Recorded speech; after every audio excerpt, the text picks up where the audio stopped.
This lesson deals with a common base amplifier. You can find these notes in the ECE302 ebook in Chapter 5, starting on page 18.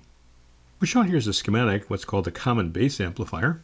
And for this amplifier, let's assume that beta F is 100, VBE on is 0.7, A to F is 1, and our input is a 1 millivolt sine wave.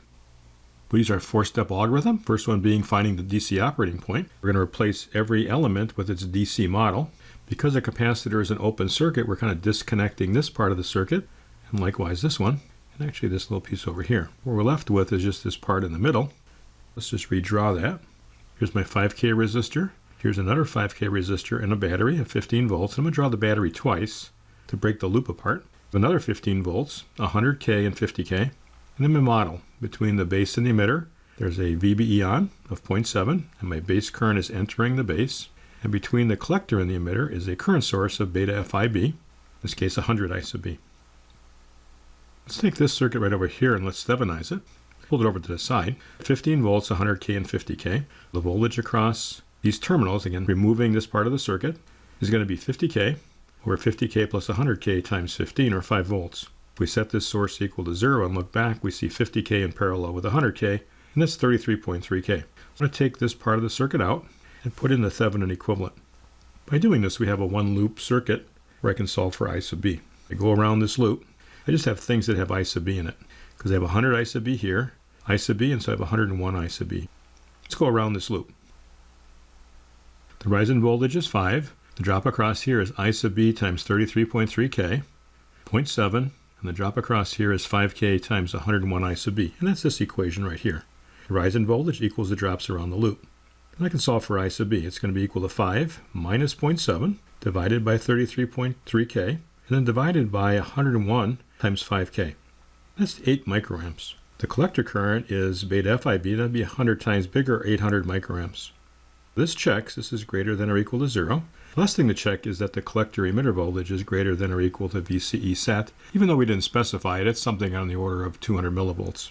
Let's take this node voltage minus this node voltage. So the collector voltage minus the emitter voltage. The current's flowing in this direction. I've got a drop across here. This node voltage is minus I sub C times 5K plus 15. And that's this expression right over here. This node voltage is equal to 101 I sub B times 5K. Difference of those two nodes. Now we can plug in our values. I sub C was 800 microamps or 0.8 milliamps. I sub B was 8 microamps. If you multiply all that out, you get about 7 volts. That is greater than or equal to a couple hundred millivolts, so that also checks, and our assumption of being in the active region checks. If we're in the active region, then we can do an AC analysis, and our next step is to find the AC model. And R pi is A to F V sub T over I sub B at the Q point. A to F was 1, 26 millivolts for V sub T. At room temperature at 8 microamps gives me about 3.25K. My AC and DC beta are the same, a value of 100.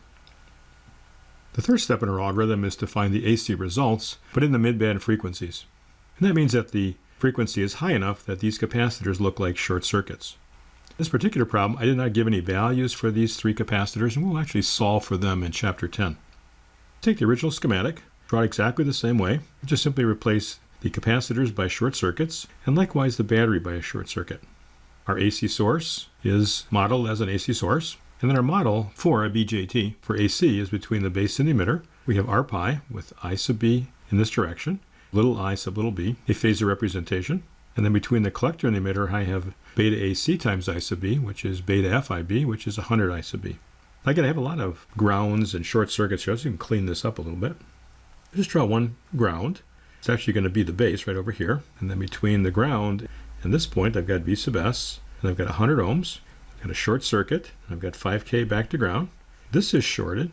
R pi is from the emitter node back to ground. I've got a short in parallel with 50K. Product over the sum would be 0 times 50K over 0 plus 50K. So that's a short circuit.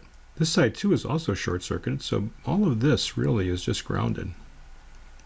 This 5K is grounded. The 1K is grounded. And between the 5K and the 3.25K, I've got my collector and emitter, and that's 100 I sub B. You can see here that the wire common between the input and the output is the base lead, and that's where the name common base comes from. Let's next find our 5 parameters of an amplifier. Our first term is the voltage gain. That's V out divided by V in, current that flows into this parallel combination. That's 5K in parallel with 1K, and the current in this direction is a minus 100 I sub B. Product over sum of these two is a little smaller than 1K. It's 833. We've got V out in terms of I sub B, and what's I sub B in terms of V in? Well, here's V in. It's also across here. The current in this direction would be the negative of this voltage divided by R pi, so minus V in over 3.25K. We can now substitute this over here. We got V out is minus 100 times a minus V in over 3.25K times 833. The minus signs cancel and I get 25.63 times V in, and that's my voltage gain. Notice here that the voltage gain is positive. The common emitter amplifier had a negative gain. The common collector amplifier had a gain less than 1, and this one's greater than 1 but also positive. Let's go find the input impedance. That's going to be the ratio of V in to I in. What's this current I in equal to?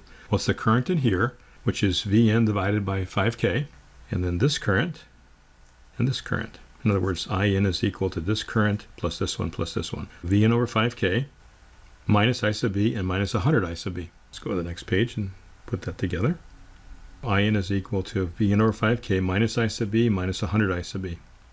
Put these two together, I get 101 I sub B. And it had up here that I sub B was minus V in over 3.25K, so I'm going to substitute that in. Minus signs cancel, and I get 101 times V in over 3.25K. Okay, I got a common V in here, so I'll pull that out. And I'm going to divide by I in, so I'm going to get the reciprocal of these two terms when I divide on the other side of the equation. So I have a 1 over 5K and a 101 over 3.25K. You can think of this as 1 over 1 over, in other words, 3.25K divided by 101. I'd have 1 over 5K and then 1 over 3.25K divided by 101. That's a parallel combination of these two. What's happened in this circuit is that we've taken the value of R pi and dividing it by beta F plus 1. And that gives me 32 ohms. In our common emitter amplifier, we had an input resistance on the order of a k ohm. For the common collector amplifier, we had a fairly high resistance. Here we have a very low input resistance. Now, normally in an amplifier, you want this as large as possible, so the common collector is really the best result. The only reason you want a low input resistance is if you had a transmission line and you're trying to match the transmission line's characteristic impedance to the load. So this could be used for an RF amplifier. The current gain we said was the voltage gain times Z in over R sub L. The voltage gain was 25.63. Z in is 32, and then dividing by R sub L is 1K, and we get a value less than 1. If you do this problem symbolically, you can show that the voltage gain times Z in over R sub L is the following expression. It's approximately equal to beta F over beta F plus 1 times R sub C in parallel with R sub L over R sub L. We have a number that's less than 1, and here's also a number that's less than 1. That's why this is turning out this way. You can also go back and look at the schematic on page 19 and actually see that it would be a number less than 1 by just what's hooked up here. On the page, we see that this is the emitter current. This is the collector current right here. I in magnitude is at best I sub E, and I out in magnitude is best I sub C. So the ratio of these two, a number of proportional to I sub C over I sub E. It's a number less than 1 because the collector current is always a little bit smaller than the emitter current. You could do it by eyeballing the results, or again, you could do this problem symbolically and see that the gain is always less than 1. I have a voltage gain greater than 1, but I don't have a current gain. Let's see if we have a power gain. Product of those two is equal to 21. This amplifier, like the previous ones, did have a power gain.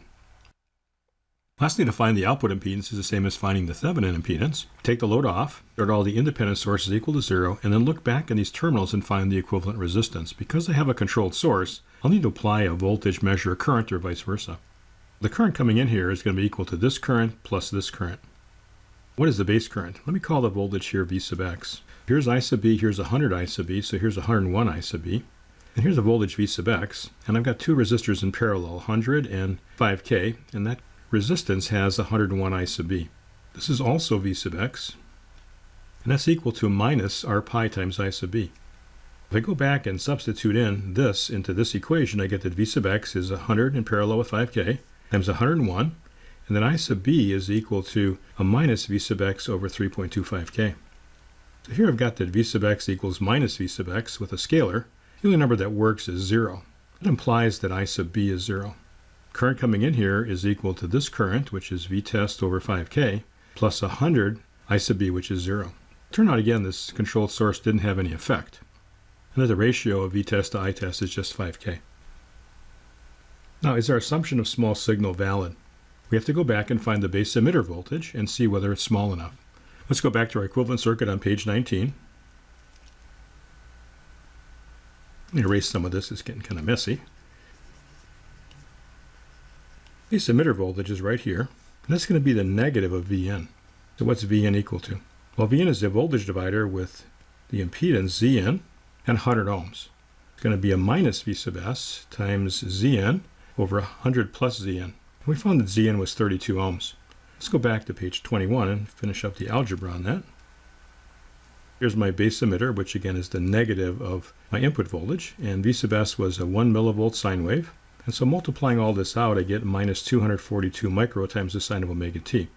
The sign, of course, can go between plus and minus 1, so when it's equal to a minus 1, this becomes its largest value of 242 microvolts. And is that smaller than 1 times 26 millivolts? Yes. So now we can add the AC and DC results. We blocked the DC output voltage, so our output is just equal to A sub V times Vn. But Vn is the negative of VBE, which we just found to be minus 42 micro times the sine of omega t. The two minus signs cancel, and I multiply by the voltage gain of 25.63, and I get 6.2 milli times the sine of omega t. Let's compare the three amplifiers. My common emitter amplifier had a voltage gain and a current gain, had a mid-range input resistance and a mid-range output resistance, things on the order of a k ohm or so. The common collector amplifier had no voltage gain but had a current gain, had a high input impedance and a low output impedance. That's the best result in terms of input impedance and output impedance. Common base amplifier has a voltage gain that's positive, but no current gain. The input resistance is very low, and the output resistance is sort of mid-range, like in the k ohm range. This is the analysis of a common base amplifier.